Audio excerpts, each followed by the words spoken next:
ముందే ఈ స్కీమ్ ఉంది. డీలర్సే ప్రాముఖ్యమైన రోలు తీసుకొని ఈ పంపిణీ విధానాన్ని సక్రమంగా జరుపుకోవాలి. ఇది గత ప్రభుత్వానికి నచ్చలేదు. ఇది వాస్తవం.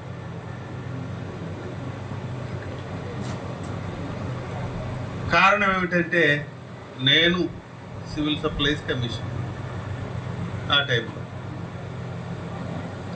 విధానాన్ని మార్చాలి.